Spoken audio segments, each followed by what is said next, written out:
Everyone is talking about dopamine. Dopamine detoxes, cold showers, cutting your screen time, dopamine menus, no social media for 30 days, all in the name of resetting your brain.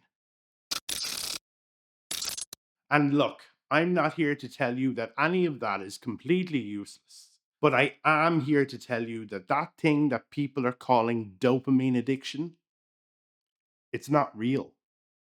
And that's not me being contrarian for the sake of it. That's neuroscience. And the reason that this matters, the reason that it's not just a fun fact, is because if you have diagnosed yourself with the wrong thing, any treatment you do will not work. And every solution is simply going to fail. So, what's actually going on? My name is John. I'm studying psychotherapy and I find this stuff fascinating. So, let's talk about it. So, what dopamine actually is? Because from the way it gets talked about online, you think it's a happiness drug that your brain creates. You do something you enjoy and it floods in and makes you feel good. You do it again, yay, more dopamine. And then you keep chasing this and chasing this until you get addicted to it. So that's the story. It sounds logical, it even sounds scientific. The problem is, it's wrong. Dopamine is a neurotransmitter, it's a chemical messenger in the brain. And yes, it is heavily involved in the reward system. But here's what it actually does: dopamine does not create the feeling of pleasure, it creates the feeling of wanting. It's the chemical behind anticipation, motivation, or the urge to pursue something. It's exactly what makes you reach for your phone before you've even consciously decided to do so. And it's incredibly powerful at what it does. It's what makes you open your fridge even though you're not even hungry. It's the feeling of wanting, not the feeling of enjoying.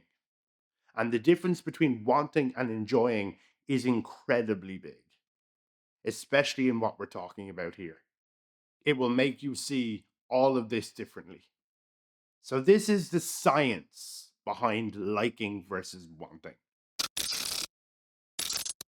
There's a neuroscientist in the University of Michigan called Kent Berridge, and his research on dopamine is probably the most important thing you're going to learn about dopamine. And what Berridge found was, and this has been replicated on decades of further research, the brain has two completely different systems for liking something and wanting something. And dopamine runs the wanting system, not the liking system or enjoying system. And here's the thing I really want you to hear. After over 30 years of peer reviewed, stacked research, this has not changed. Dopamine does not produce pleasure, it produces the urge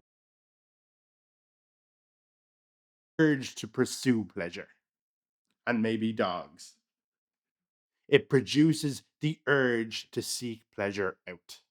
And those really aren't the same thing, but for some reason, everybody in the wellness industry doesn't want to tell you that. Now, what this means in practice: you can want something desperately, and once you get it, you don't feel any enjoyment. We've all felt that before. You've scrolled for 30 minutes before, got nothing out of it, probably felt even worse after doing it, but yet you pick up your phone again 5 minutes later. That's this system in action. And it's not because you enjoyed the scrolling, because you mightn't have. It's simply because your wanting system was fully activated, while your enjoying system was probably getting nothing. So you're not addicted to dopamine. Dopamine isn't even pleasurable. What's happening is your brain's motivation system is constantly firing, pushing you towards something. And that actual experience is delivering less and less each time. So the wanting keeps going because the satisfaction never arrives. And that's not dopamine addiction. That's something else entirely. And that something has a name. Enter the avoidance loop. So here's where it gets real. Because most of the time, when people talk about being addicted to their phone, or doom scrolling, or not being able to stop watching a favorite TV show, or procrastinating for 3 hours, they frame it as a dopamine problem. I need a detox. I need to reset my reward system. I need to be more disciplined on myself. But what's actually happening, in most cases anyway, is what's called an avoidance loop. An avoidance loop doesn't start with pleasure, it starts with discomfort. There's something you need to do, a task or a decision, a job, a conversation, an email or a letter, maybe, something that carries weight. And the moment you think about it, your brain registers a threat, not a physical one, but an emotional one. What if I fail? What if it's harder than I think? What if I realize I'm not good enough? What if I try and I still don't succeed? Or maybe even something like, oh, if I start, I need to do this first, and then I need to do that after. And then your brain starts spinning. And your brain, which is wired automatically to move away from discomfort, does what it always does: it looks for an exit. And right there on your desk or in your pocket, just one click away, is the perfect exit. It's something stimulating enough to occupy your attention, something that requires nothing from you, with no risk of failure. So you pick it up, you scroll, you watch, you for a few moments, the discomfort is gone, and your nervous system settles. The threat has been avoided. Until it comes back. But now it's bigger this time because you've lost an hour. That's the loop. That's what's actually happening. You see, it's not about dopamine, it's about emotional avoidance. So, let me show you what this actually looks like. Because once you see the structure of it, you'll start recognizing it everywhere in your own life. It starts here: a task, something with emotional weight attached to it. It could be work, it could be a difficult message you need to send. It could be something creative that you're scared you won't be good enough at. The moment you approach that task, you start to feel something: anxiety, dread, just a resistance. But call it what you want, it's discomfort. And your brain's job at a very, very primitive level is to reduce that discomfort as fast as possible. So it pulls you here: avoidance, scrolling, watching, eating, gaming, cleaning, genuinely anything that isn't the thing. And notice, these aren't bad activities in themselves. Cleaning your kitchen isn't a moral failure, but in this context, they're functioning as escape routes. And here's the critical part of the loop: the avoidance works. In the short term, it actually works. The discomfort reduces. Your nervous system gets a break, and your brain registers that. But you're not actually avoiding the task. You're avoiding how you think the task will make you feel.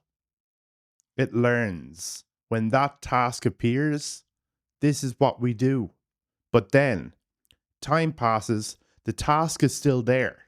It's now bigger because there's less time, or more pressure.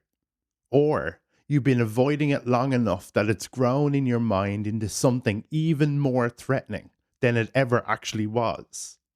And so, the discomfort is now even stronger the next time you approach it, which means the pull toward the avoidance is even stronger, which means the loop worked and it tightens. That's the avoidance loop. And you can see why a dopamine detox doesn't fix it. Because the problem was never dopamine. The problem is that you've trained yourself, completely understandably, completely unconsciously, to escape emotional discomfort rather than move through it. So, here's the reason understanding all of this is genuinely important. It isn't just interesting, which I think it really is. If you believe you have a dopamine problem, the solution you'll reach out for is restriction. cut the stimulation, delete the apps, do the detox. And sometimes it does really help, but just temporarily, because you've removed the exit route. But the discomfort itself is still very much there. The emotional pattern is still very much there. The thing you've been avoiding is still very much there. So then what happens after the detox? The loop will start again, simply because you haven't changed anything about how you actually relate to the discomfort. But if you understand it's an avoidance loop, if you understand that procrastination isn't necessarily a time management problem, but an emotional regulation problem, then the intervention will look completely different. You're not asking yourself anymore, how do I not have discipline? You're asking, what am I actually avoiding feeling right now? What is it about this task that's threatening? And is that threat actually real? Or is it just something my brain is after constructing, possibly to protect me? And that is a completely different conversation. And it's a much more honest one. And I'm sorry to say, the truth is that most of the time, the task isn't as bad as the avoidance of it. The thing you've been putting off for 3 weeks takes 40 minutes once you start. The email you've been dreading to send sends fine. The project you've been avoiding isn't actually beyond you, because most of the suffering is in this loop, not in the task itself. Breaking the loop. So how do you actually break it? And I'm going to be honest here, I'm not going to give you a 5-step system on how to do better, because that's really not how it works. But there are a few things you can do that actually make a difference. The first is just naming it. Seriously. When you notice yourself reaching for the phone or a distraction in general, just say, even in your head, I'm avoiding something right now. What is it? That's a tiny moment of awareness that breaks the automatic nature of the loop.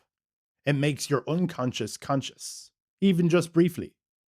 The second tip is reducing the size of the entry point. The reason the task feels so threatening is because you're imagining doing the whole thing.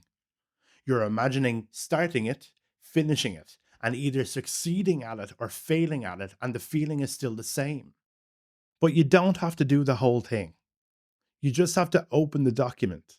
You just have to write the first line. You just have to sit down in front of it for 5 minutes. And the research on this is pretty consistent. Starting is the hard part, the hardest part. And starting small is genuinely effective. And it's not because you trick yourself into working, but because it gives your nervous system evidence that the task is actually survivable, when in general it is. And the third thing is tolerating the discomfort for long enough to find out it passes. Because it does pass. Discomfort is not permanent. Anxiety about a task peaks and then reduces if you stay with it. The problem is that most of us never stay with it long enough to experience that. Because the exit, the part of this loop, is always right there and it's always immediate. And that's the practice. It's not discipline, it's not willpower, it's not dopamine detoxes. It's just, can you sit with the feeling long enough to give it a chance to move through you? And can you make the first step small enough that your brain doesn't sound the alarm? If you liked this video, please subscribe. I would really appreciate it. There's lots more content like this on the way.